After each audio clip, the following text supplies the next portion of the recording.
Nape gawe opor ayam kampung iku mesti mek ning rumah kandang ya lur, pitike ora tau tuku. Soale pitike make wake, nape gawe opor ayam mending mek ning rumah kandang. Singkat saja, iki iwake wis tak preteli ya lur, dadi beberapa bagian. Iki urung patek resik lur, soale isi ana bulu-bulu haluse. Wis lanjut diubang ngasih resik, lanjut digodhog ning jero omprenge.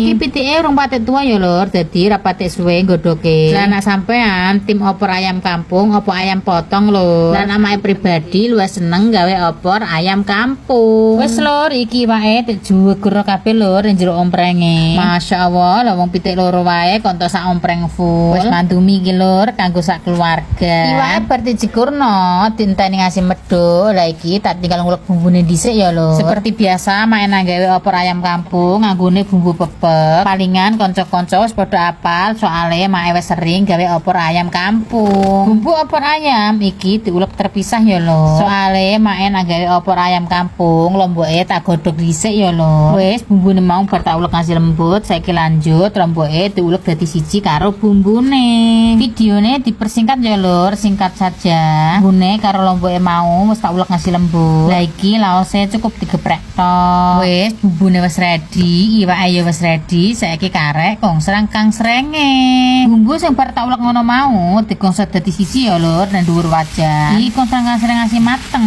Lah kok iki opor ayame tak jukuri tempe, tahu ben tambah sedep. Iki kontrang-kontrang lagi lur ngasih rata. Lah nek wis rata, bumbu tahu tempene dijegur dadi siji ning jero iwake. Wis lah pokoke mantep lur, ketupat sayur dipangan karo opor ayam. Apa meneh dijuguri tahu karo tempe, malah tambah suwedep lur. Tahu tempe sak bumbune wis dijegur kabeh ning jero omprenge. Lanjut diudek-udek ya lur. Lah iki iwake digodhog karo bumbune. Wes, lah iki kembali lagi di kontennya Mae lho. Masak opor ayam seompreng full untuk dimakan sama ketupat sayur. Ayo masak, ayo masak. Kupat lepete wis mateng, lanjut gawe opor ayame ya lho. Iki mau ceritane mek ayam kampung 2 ekor ning rumah kandang. Siap dimasak dadi opor ayam. Pokoke Mae nape gawe opor ayam kampung iku mesti mek ning rumah kandang ya lur, pitike ora tau tuku. Soale pitike Mae wake, nape gawe opor ayam mending mek ning rumah kandang. Singkat saja, iki iwake wis tak preteli ya lur, dadi beberapa bagian. Iki urung patek resik lur, soale isi ana bulu-bulu haluse. Wis lanjut diubang ngasih resik, lanjut digodhog ning jero omprenge.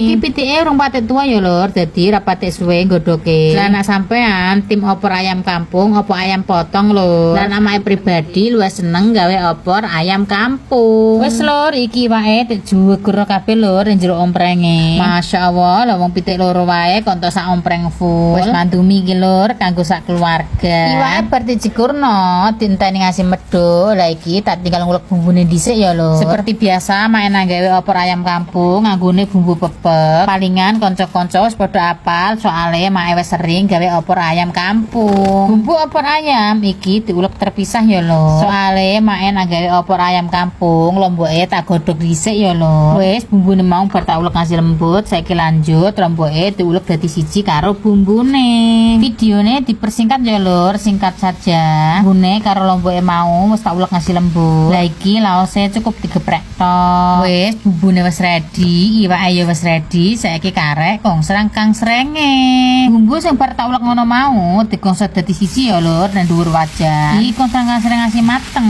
Lah kok iki opor ayame tak jukuri tempe, tahu ben tambah sedep. Iki kontrang-kontrang lagi lur ngasih rata. Lah nek wis rata, bumbu tahu tempene dijegur dadi siji ning jero iwake. Wis lah pokoke mantep lur, ketupat sayur dipangan karo opor ayam. Apa meneh dijuguri tahu karo tempe, malah tambah suwedep lur. Tahu tempe sak bumbune wis dijegur kabeh ning jero omprenge. Lanjut diudek-udek ya lur. Lah iki iwake digodhog karo bumbune. Wis lah iki dienteni ngasih mublak-mublak. Dan singkat saja iki ketoke kok mublak-mublak dan wis meresep. Lanjut santen sak bak disorot dadi siji. Masyaallah lur, wagunge pol muarem iki. Iso mangan ketupat karo opor ayam sak puase. Wis lur, santene wis mlebu, enteni ngasih mublak-mublak neh ya lur. Nah ning gone ono tradisi kaya ngene tara lur, nak bar bodon terus seminggu ono bodo kupat. Lah niku kupate dikundangno ning gone musala. Kupate masane gone pawon, lah tapi nak opore masane LPG ya lur. Lah nak opor ayame wis mublak-mublak, aja lali tike seseninge, ya uyah, moto, penyedap, gula sabut sendok, ben tambah sedep. Diupluk-upluk lagi ya lur, ngasih rata. Wis ngene iki karek ngenteni matenge.